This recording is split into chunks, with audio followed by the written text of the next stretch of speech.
Hong Kong et sa forêt de gratte-ciel attirent chaque année des légions de travailleurs étrangers. Après 7 ans passés dans la ville, ils peuvent prétendre au statut de résident permanent et bénéficier des mêmes droits que les citoyens hongkongais. Mais un groupe est exclu, les migrants venus travailler comme domestiques. Originaire des Philippines, Feli Tabay a vécu 17 ans à Hong Kong, dont 9 avec la famille pour laquelle elle travaille. Le statut de résident permanent lui a été refusé. C'est vraiment injuste parce que nous sommes comme les autres travailleurs. Alors pourquoi est-ce que ces gens ont le droit de demander et d'obtenir le statut de résident permanent après 7 ans ici? Et pourquoi est-ce que nous, domestiques, nous ne pouvons pas le faire?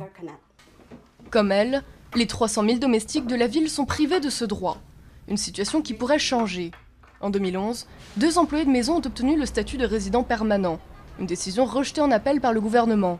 Leur avocat espère que la cour d'appel finale tranchera en leur faveur, ce qui serait une première en Asie.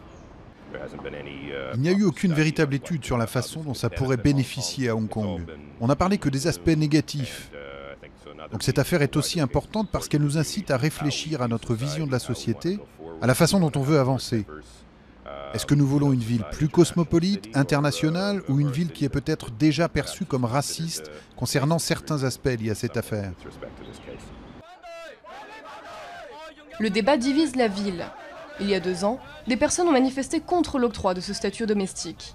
Parmi les détracteurs, l'un des partis les plus importants de Hong Kong. Si trop de personnes réclament en même temps des aides sociales, comme pour la santé et l'éducation, il va y avoir un gros problème.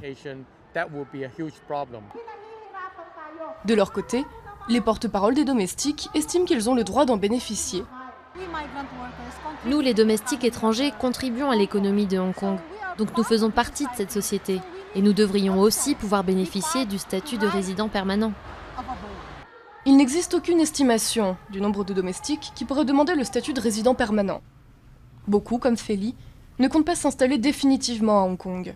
Pour elle, le statut tant convoité lui permettrait surtout de faire venir sa fille de 6 ans, restée aux Philippines.